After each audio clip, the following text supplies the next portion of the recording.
Y bueno, llegamos ya al punto final del ITworldEdu de este año, que es la conferencia final del doctor Stephen Heppell.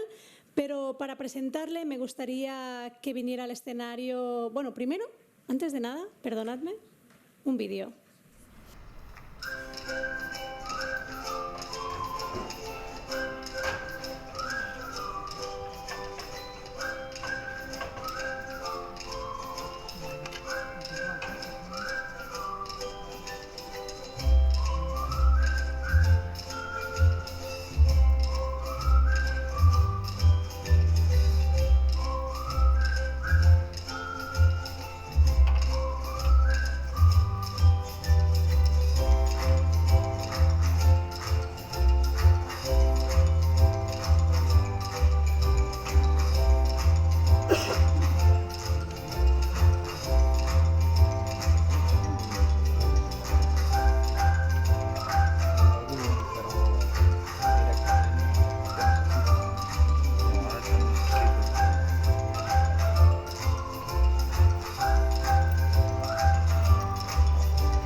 Esto es lo que se llama hype. No os digo quién es, no os digo de dónde viene a presentar la conferencia de Stephen Heppell, pero os pongo un vídeo de Clickedu y por tanto sabéis que la persona que viene es de Clickedu, por lo tanto contamos con Montserrat Brau, socia fundadora de Clickedu.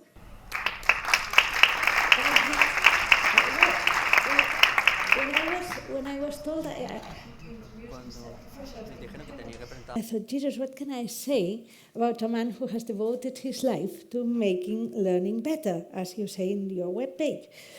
And I read about, there are so many things that can be said about you. But one of the ones that I like most was the most influential academic of recent years in the field of technology and education.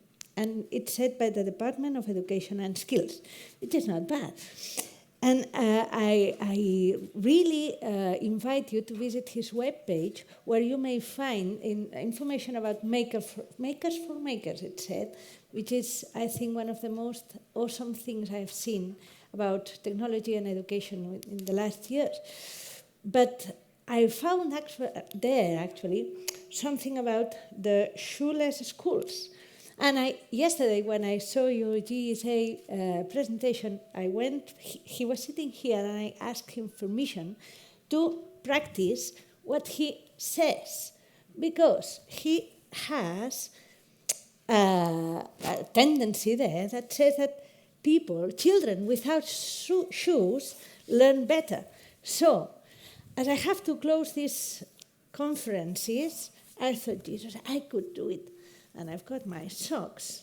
He says that the floor shall be clean, and it is quite clean, actually. And so here I am doing what he recommends. I invite you to do it so. And when I asked him to do it, he said, bring a plant. And at the beginning, I didn't understand him. A plant? And he said, bring a plant. And now he will explain us why. And he has said, give it a name. And I think the best name I could give it to this would be Stephen Heppell. So here's the S, here's the H. Please welcome him, because he's the one that we have to listen to. Thanks, Professor. Thanks a lot.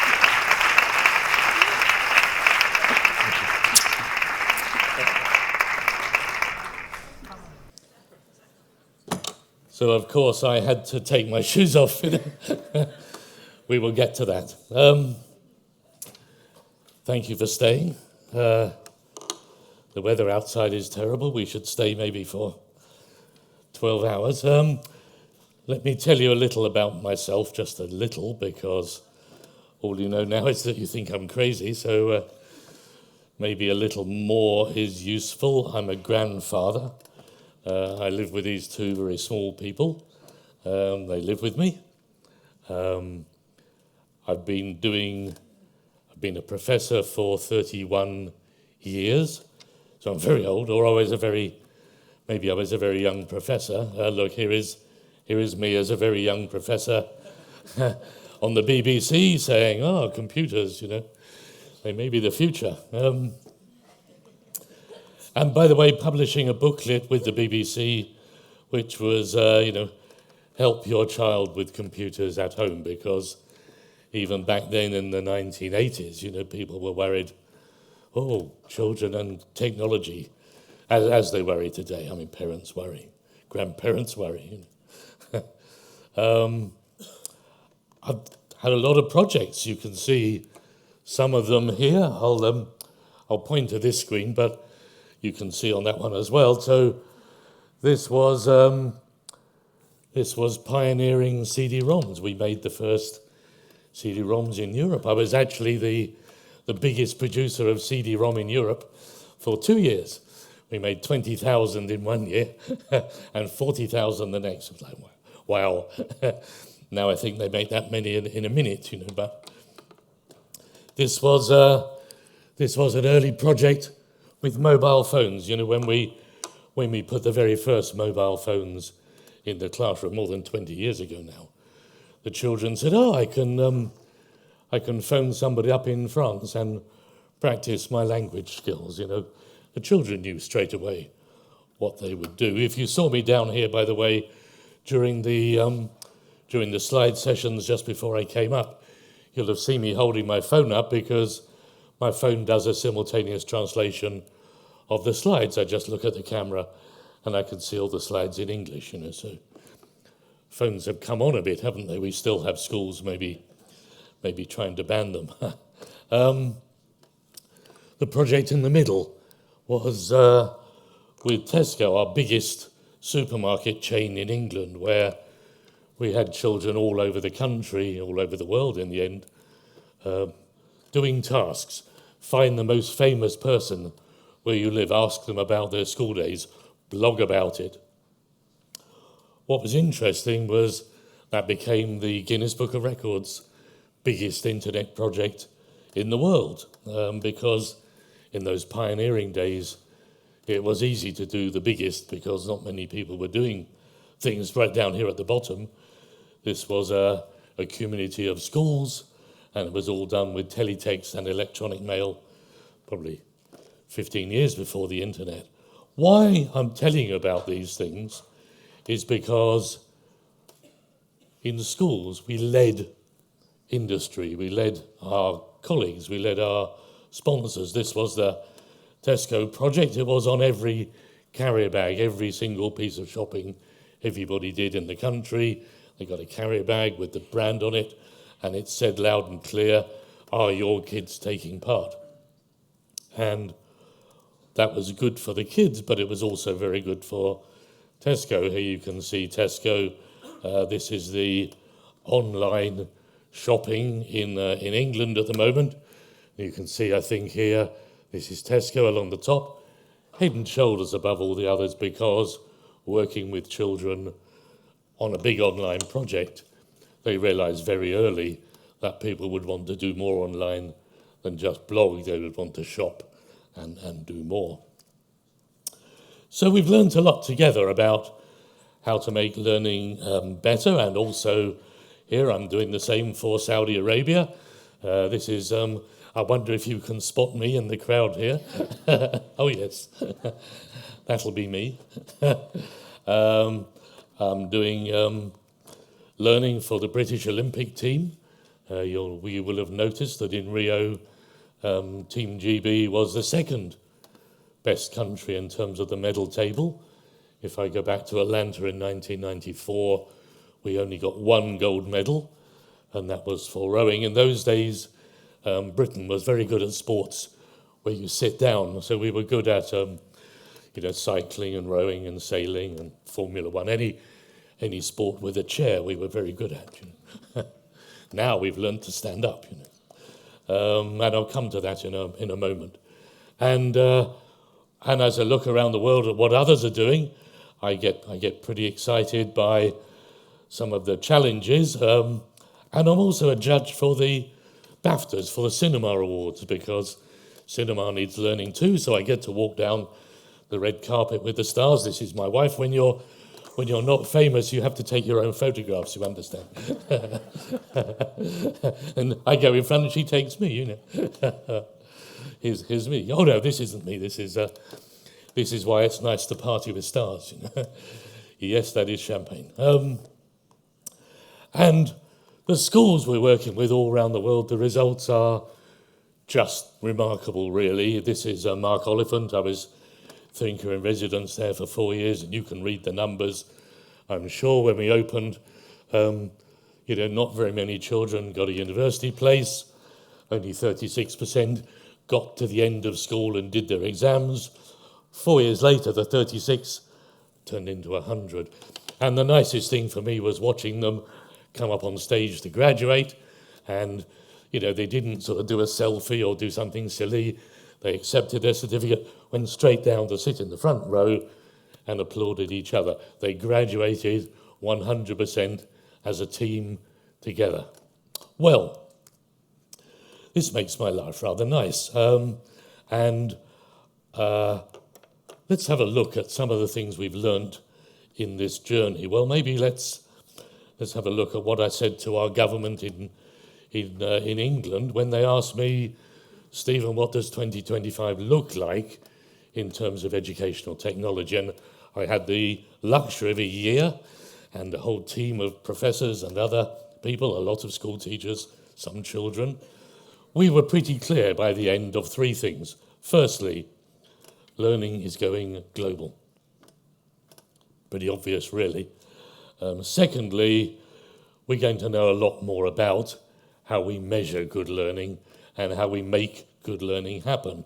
We'll know more about what happens in our brains. And thirdly, of course, most of this is going to be owned by the children because they own the technology, they own the phones, they are carrying the, they're the ones who are, wearing the Google Glass or whatever. This is my granddaughter, of course.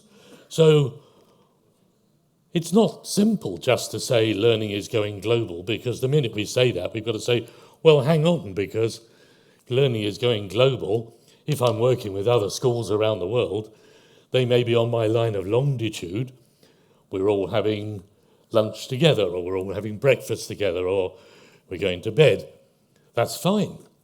But they might also be on my line of latitude. So I've finished my project here in Barcelona, and I pass it on, to the West Coast, to New York. It goes on to San Francisco, maybe on to Hawaii, and then Japan, then India, and then back to me in Europe. And that's a very different model of working. So when we say to children, you need to work online, they say, of course we do. And here's their response, because what they do is this, they build little Skype bars, places where they can sit and learn with others. This one in Denmark, this one in Eton, the poshest school in England, where all our government come from. So you can imagine they've learned nothing, or here in West London. These are Skype bars where you just sit down and you talk to schools around the world that you've prearranged, and you say, how are you? Don't just log on to Skype and go and look for Russian wives or whatever. You look for the play. And of course you have this in the corner of your classroom, a map of the schools you're working with, the people you've tweeted to, and so on. So kids are very quick to embrace these new technologies, of course, and for them it's all about learning.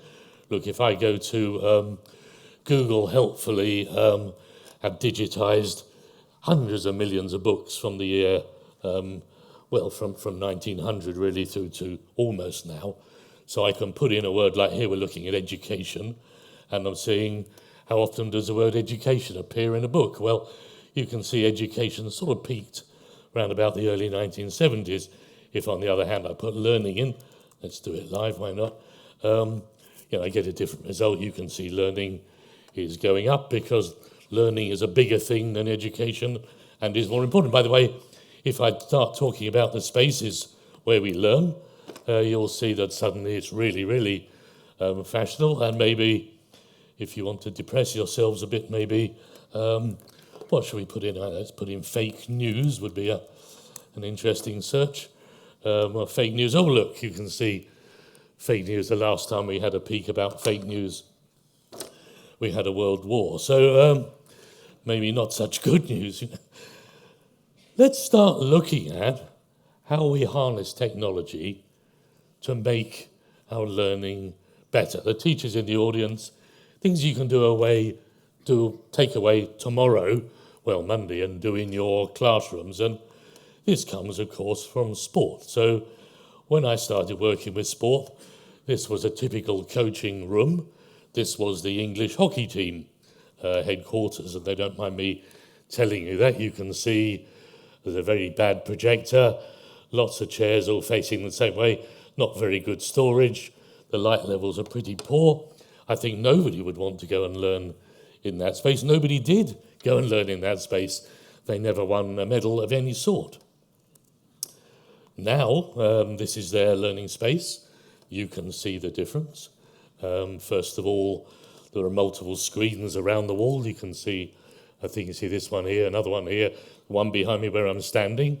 It's tiered seating because direct instruction still matters. Sometimes I really need to talk to my audience, really look them in the eye, and I want them to be close.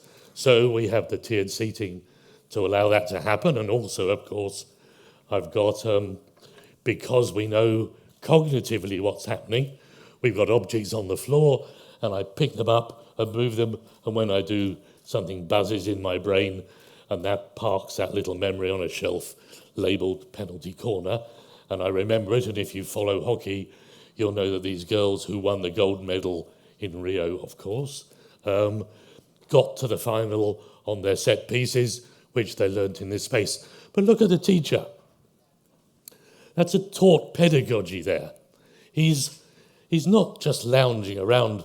He's set a task for his students, and then we've forced him to put his hands in his pockets because now he won't interfere and have things to say, and he's going to stand back and listen to the thoughts and ideas of the girl here who's trying to solve the dilemma of how to solve this penalty corner. Probably see everybody else is looking, and you'll also see that every wall is writable, every surface is writable, because we know that if I look in good primary classrooms, I find the same thing. I find tiered surfaces, writable, tiered floors, writable surfaces. I see a lot of data. I wasn't sure whether to mention this or not, but because here in Barcelona this hurts a little, I think, but Liverpool Football Club, I hardly dare mention them, have a lot of data analysts. They spend a lot of time looking at the information from the pitch. Their head of data, Ian, has a PhD in theoretical physics. Manchester City has 11 data analysts, as many data analysts as there are players on the pitch. And they are measuring everything, unbelievable amounts of data. Well, it's worked well for them. They have done well in football this year, as you know. But what does that look like in terms of our classrooms? What's the data that we can be measuring to get the best possible enjoyment, performance, learning from our students? Well, let's have a look at some of it now. We built these little boxes as a research project, and they measure the environment in the space. This is IoT, this is Internet of Things, this is big data, this is algorithmic analysis, and crucially, this is an examination room. And I was in this room just 2 weeks ago, in Scotland, as it happens. And the children have come in to do their exams, the most important exam of their school career. And the room was terrible. The temperature was too hot. We're trying to get a temperature between 18 and 21 degrees. We know if we go over that, your performance will go down.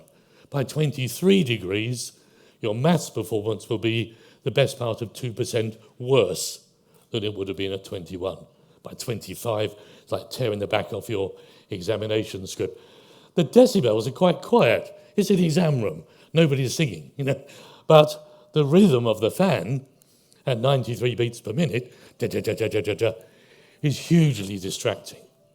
And we know we have very good research evidence about that from work people have done on what's distracting when you're driving your car or operating safety equipment. The light levels, well, it's interesting, they're all bad. You're aiming for 500 as a minimum lux level, but in this room, look, the kids over here, 128, the kids here, 392. These children will do better than these children. Terribly unfair. And what do you say to the parents at this point when, well, we had a seating plan. You had to sit in the dark spot. He's in the light spot. He goes to university, hard luck. You can see that we're in, with our data in education, we're in the same place that sport was back in the 1990s. And it gets more complicated because when we start adding in humidity or CO2 in the room was nearly 3,500 parts per million. Your brain starts to perform worse at 1,000. Why was the CO2 so high? Because it's a room full of children, the door is shut, and they're breathing. Well, you'd hope, you know. They're breathing in oxygen, they're breathing out CO2. So what can we do about all this? Well, obviously one thing we could do would be to spend a lot of money, you know, on filtering equipment, maybe have all the kids with oxygen masks on, you know. Or maybe we could start looking at the ingenuity of the children to solve the problem. Of course, when you challenge them with a problem, they say, I'll tell you what, why don't we bring in some plants? Because plants absorb CO2. Where's Stephen gone? Here he is, look, my little friend. Plant, thank you. They need to be a little bigger than this, to be honest, but they absorb CO2 and they bring out oxygen. By the way, they always put the plants in a white pot because, you know, this is science for kids. Photosynthesis absorbs light, so it would be helpful if the plant pot is reflecting a little bit of light. They name their plants. We've had children in Islington who were only attending, out of their 5 days, only attending 3 days a week. But suddenly, because I've got my plant to care for, I come in every day. Hello, how are you? Little stroke, have some water. It's a great maker activity to have a plant in your classroom because you can buy yourself a little Arduino kit and build a self-watering plant kit. You could actually, just thinking about this the other day, you could get your plant to send you a text message when it's thirsty. It's easy work for children, you could do it yourself. So suddenly my little plant that's reducing the CO2 is giving me husbandry, giving me the want of... And curiously, there's some research from an American university where they only put 3 plants in a classroom, nothing like enough to clean the air. But literacy and numeracy both went up around about 15% across the board. It's just nicer to be there because of only 3 plants. So when the kids start really getting into all this, of course, they build plant walls. That's 30 kids, 6 by 5. Doesn't take up much room in your classroom. The kids are going to bring in the plants. When we start looking at the data, you know, of course, their academic performance goes up. Of course, their attendance goes up. Of course, their aggression goes down. Of course their behaviour improves. Of course it's nicer to be in there. And, let's look at a typical classroom before we put the plants in, and it's pretty flipping depressing because the kids come in the morning here, they start breathing, their CO2 in the class. This is 27 children in a typical classroom with the door shut. Only now you're armed with the Internet of Things to tell you what's going wrong in the classroom. And look, by the time we get to break, we're up to over 3,000 parts per million. The kids go out to break. The gas doesn't. It's a heavy gas. They'll be back. It just sits waiting. And then the kids breathe. We're up to 4,000 parts per million. Remember that the damage to your intelligence, your cognitive powers, starts at 1,000. So these kids come in and they've got, all of 10 minutes of good learning. And then bosh, that's the day wrecked. Well, there's more to it than just plants, of course, because, teachers here will say, what about noise, Stephen? Because we have a lot of noise in our classroom, and you can spend a lot of money having expensive acoustic panels put in to your school to absorb the sound. Notice how none of the walls are parallel because the sound refracts. Or you could get yourself onto Twitter and join some of those communities of kids who are trying to make their rooms quieter, and mostly what they're doing is hanging umbrellas from the ceiling with rock wool in them, and it really, really works. We filled them with rock wool. Bring on lovely lunchtimes. Here's a corridor. Here's another school. Here's another school. Or you could throw technology at the problem, like these children, and say, well, I'll tell you what, you two are going to be in charge of noise today. Tomorrow, you two, and then you two. And look, I've got a decibel meter running on a knackered old iPad, old Mark 1 iPad. Bluetooth's no good for anything, so I'm just going to have it on a pole measuring sound. And look, when the sound gets to the orange bit, they're going to jump up and shush everybody down. And actually, the other kids are watching. When they start moving around, they just shush. By the way, if they can stay out of the orange bit all morning, they go to lunch 5 minutes earlier because you've been working all morning. So I showed this to a group of children in Australia and said, in fact, where you're from. Whereabouts in Australia are you from? Perth. Oh, Perth. I'm sorry. The opposite side. This is right over Bondi Beach, but surfing as good as the Margaret River. So I showed it to a bunch of kids and said, what could you do to cut noise? And they did this. Their dining room was really noisy, stressful, having lunch every single day as an experience. So Debbie's the head teacher. She's, thank you, Stephen. Our teachers are buzzing with bring your own plants, so the school's gone green, But I love this. We put a noise meter in the canteen. If the noise goes over 70, the price of custard doubles. It's a kid's idea. So, you're sitting there in the kitchen and, serving the custard and the mashed potato, and whatever they eat in Bondi Beach, and the noise starts to go up. You see the needle go up. You reach up, and miraculously, the whole room goes quiet because they're watching your arm. And the minute and they love custard. So, by the way, once it's doubled, it can't go down again. So, it's a ratchet thing. These are kids taking data measured with simple technology to make their learning dramatically better. Well, let's grab a couple of other examples. I rather like this one. Let's see if we can get this to run. So, noisy class, chairs on the floor. What do the kids do about it? I think we'll get the audio from the computer here.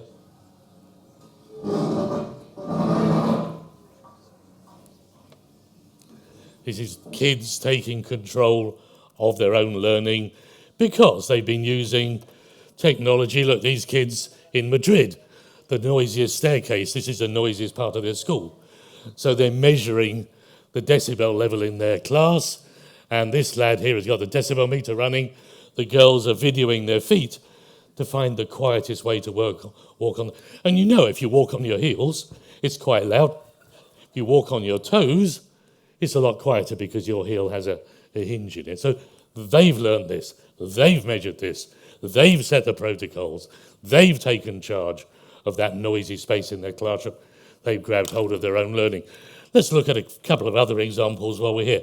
Let's take movement, for example. Now, kids know they need to move. You've all seen the research data. Here it is. It's pretty clear. The three groups here. This group sit in the same classroom all day and only move for breaks and lunchtimes. This is attention on this axis. This is time. So this lot are nodding off almost as soon as they get in. This lot move between lessons. This lot move during lessons. So we need to encourage children to move, of course, and the kids know all that. How do we do this around the world? This is in the Netherlands, where they sit on chairs that are unstable. If you don't move, you fall off the chair. Or here's a library in Thailand where you have to climb up to even get to the books. You'll notice, by the way, all these kids have got their shoes off. You don't need me to point this out for you, do you, really? Or here, this is furniture that you can use any which way you like. Tiered seating, benches, climb all over it. And here we go again with our friend technology, because we're building this as a research project we're doing in Dubai, where we're just putting stress gauges into the furniture and saying to the kids, kids, when you put them in a chair, teachers all know, where's the chair? Oh, the chair's gone. You stretch your legs out, you lean back. That turns out to be exactly the right thing to do. If you sit down on a school chair, your body's at right angles. They design the school chairs with skeletons, not with bodies. I've clearly got some podge here, so when I sit down, the podge gets, the blood doesn't go to my legs, so it's never going to get to my head. So if I stretch out, so why don't we put a sensor on the chair that says, Stephen, you need to stretch your legs a bit, mate, Or, Stephen, you need to get up. My teacher has told me I need to sit upright and be good. Look, here's a nice little example. I stole this from the school's rules, and how embarrassing. But they're saying, at charter, you will sit up straight at all times and never slouch. And what they're actually saying is, at charter, we're desperately trying to make you more stupid than you could otherwise be. But won't you be nice when your chair says, never mind the school rules, it's time you got up. You've been sat there for 15 minutes. Now, the debate earlier, if you were in the room for the Google, Microsoft and Moodle debate, the debate was rightly, who owns the data? The kids are going to own the data. This is just like health. And they're going to share it with you, and they're going to want to optimize it, of course. Let's look at a couple of other quick examples. Let's just take something as simple as, mathematics. How do we make maths more engaging around the school? Here's some examples. These are all kid-led things. Dress up as binary numbers. I shout out 20 whatever. Protractor doors, where every doorway has, you can see for yourself. We put mathematics on the staircases everywhere. We have numbered trees where there's an algorithm on every branch. We have so much. We have clocks where the kids are challenged with make the clock interesting. Where does all this come from? And the answer is we have social media. There is not an education minister in the world who would say, make sure your children all bring in their own plant, or take your shoes off, for goodness sake, or have you thought of having math? It doesn't matter. The kids and the teachers are swapping this stuff at a prodigious rate, and it's changing everything, and it's technology that's allowing us to do it. I need to keep an eye on the clock because we've got to be finished by past. So let's just grab a couple of other quick examples. Well, just briefly take shoelessness since you've mentioned it, because so why are they all shoes off all over the world? And the answer is, I don't know. I haven't got the foggiest idea why it works. But I do know this. I do know that when kids take their shoes off, several things happen. The sound levels drop. The spiky class is kids with shoes on. The blue class, noisy then quiet, is kids with shoes off. You blow it up a bit so you can see it more clearly. There it is. This is behaviour. It's just plain hard to be naughty with your shoes off. It's really hard to be a bully in your socks. That's just how it is. I don't know why. In China, they tell me it's reflexology. You know, you feel the ground through your feet. In India, they say it's respect, you shoes off. I don't know. But I do know it works, and I do know teachers and kids are swapping this advice with each other and saying, you know what, we can make our learning better. Of course, they all know that astronauts don't wear shoes either, so it's pretty cool, you know. Okay, look, where should we go? Let's go to two more things, I think. Let's just go to playfulness for a moment, because I was asked to, as a school I'm working with, and they said, children do not want to come to the library. So I thought, well, we can change that, because I love books. So I changed that, and we put a slide in. We thought it'd be great if you just, you know, when you finish reading your book, you just jump out of the window and plummet to the ground, you know. Now, something happens when that's going on. Your heart pounds a little faster. There's joy and delight, which matter. We knew how much they mattered in art. It's about time we realised how much they mattered everywhere. And it's a memorable social moment. The cues and clues of memory are built on those little semiotic injections of excitement. The moment your teacher did something a bit crazy, changed her cardigan finally. You know, those moments in your school day that mark clearly for you learning. And by the way, the teacher, people often say, well, what about professional development? It's very easy. Everybody has a glass of wine and they jump out of the window too. Very, very quickly you realise this is going to work, you know.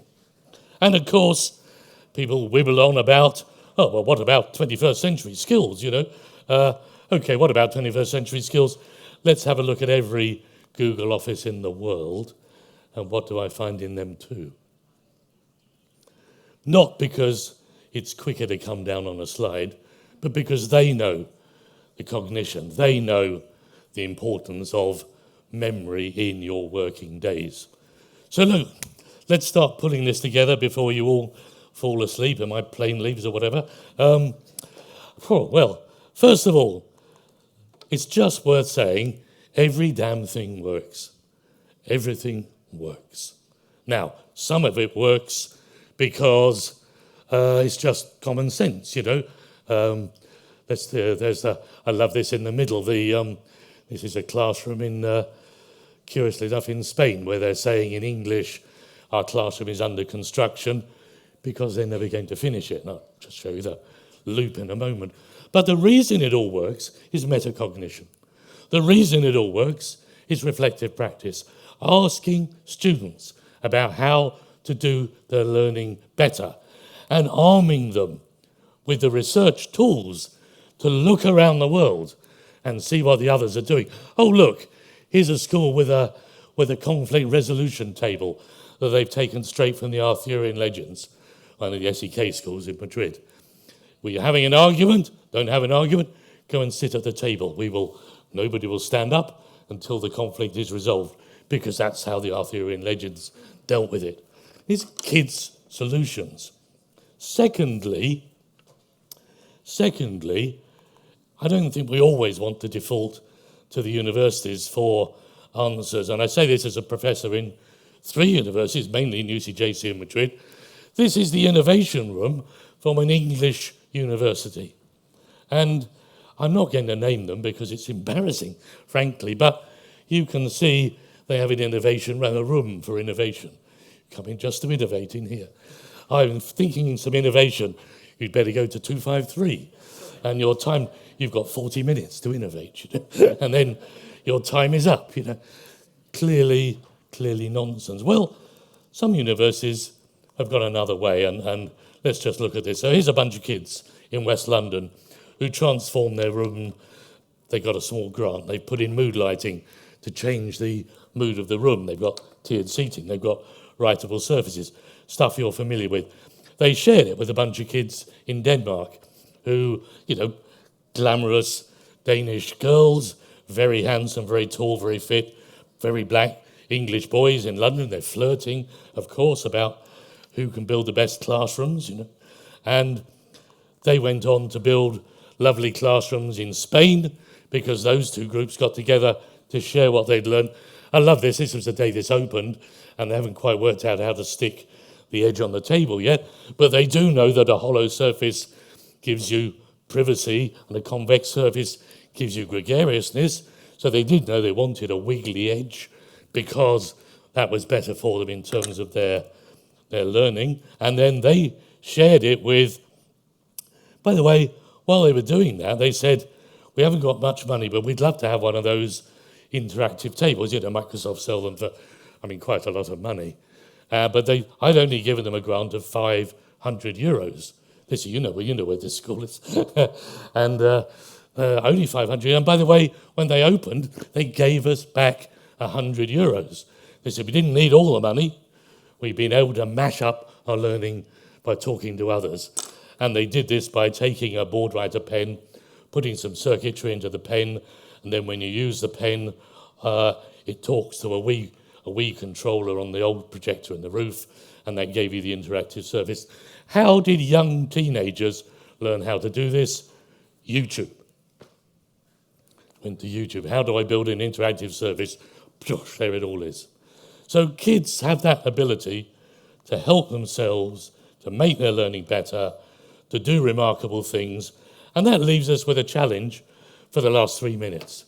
And the challenge is, well, when we started putting technology into schools, what we said was, what are we already doing we could do better with technology? Better content delivery, better editing, children's ability to take risks with their learning, to do what if. The literature is full of that. But now, the technology can do anything you like. Who thought 10 years ago I'd be sitting in the front row holding up my phone watching real-time translation from the screen as I was just now? And if we can do anything with the technology, what might we do with it is a good question. Well, there's a number of things. Let's look at just 3 of them in the time we've got. First of all, this is what happened with banking across Africa. M-Pesa, go and search for it in Wikipedia or Google or wherever your search engine of choice is. 2007, 17 million people use M-Pesa for banking in Kenya alone. In Kenya, they said, we've got no banks. Let's start again and design for what we have got, which is people and handheld technology. And M-Pesa is sweeping the world at the moment as a proper threat to the retail banking sector in a really interesting way. Or we could say, well, I'll tell you what, this is to the tech folk in the audience, maybe we need an operating system for communities. When we first built the internet, and I was there for 6 months, it was wonderful. You could take the internet on a memory stick then because it was so small, but it's full of URLs, a universal resource locator. It's not full of people, so maybe we need a person OS, and this was a thing called Gelios we did about 10 years ago, which is an operating system for people. And that's kind of interesting because that's what education is. It is an operating system for people. You know your learners. You know them for their lifetime. I'm still in touch with many of my students through Facebook, Twitter now, and I haven't taught for a long time. I taught for 10 years at the beginning of my career. We're still in touch. We are an operating system for communities, and the world wants to do learning. Sport wants to do learning. Companies want to do learning. Learning is the beating heart of our future.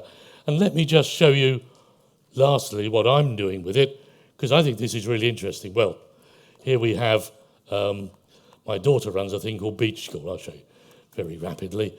So here's Beach School, bunch of 3- and 4-year-olds sitting on the beach with digital microscopes, looking at seaweed and all sorts of other things, just doing science and having the time of their lives.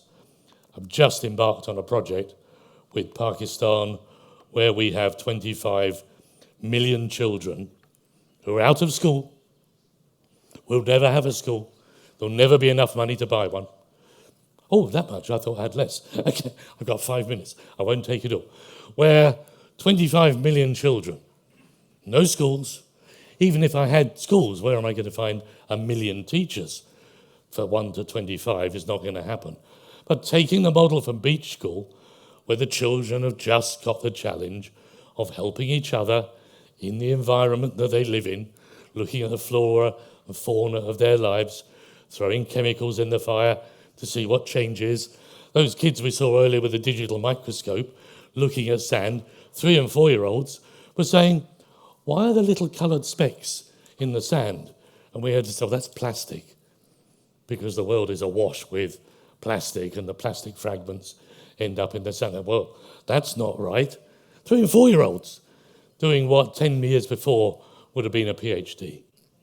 So I think we're in a world where all learning is needed, where you need to go back to your schools and throw technology at the light levels. And go to Heppell.net, you'll find loads of this stuff to copy. 25 million people last year went to my website. I don't know who they are, but you can be some of them too. Go back to your schools, make your learning better. But as you do so, ask yourself, and what else could we do?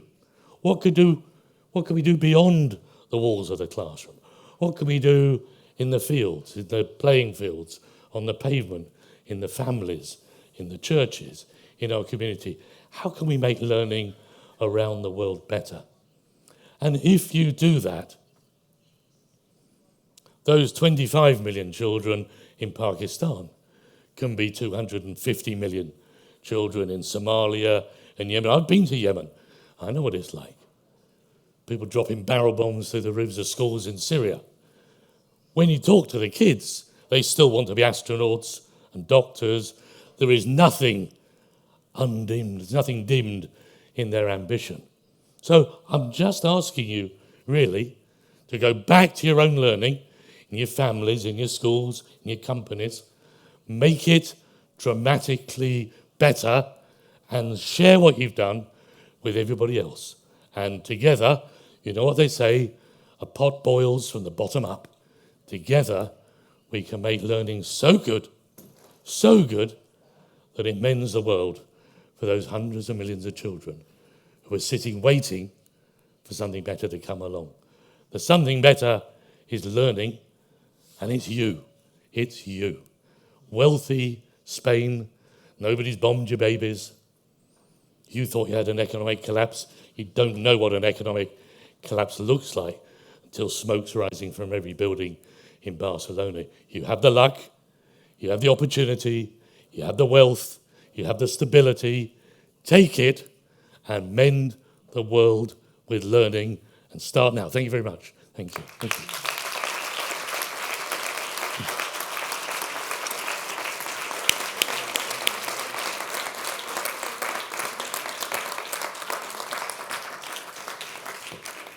See you on Twitter. If you're not on Twitter, you jolly well should be. Go and do it. Thank you very much, Mr. Heppell. Thank you, gracias a todos vosotros por haber estado aquí. Espero que hayáis aprendido un montón de cosas, que haya sido importante para vuestros centros, vuestra carrera, vuestras clases, y nos vemos aquí el año que viene. Muchísimas gracias.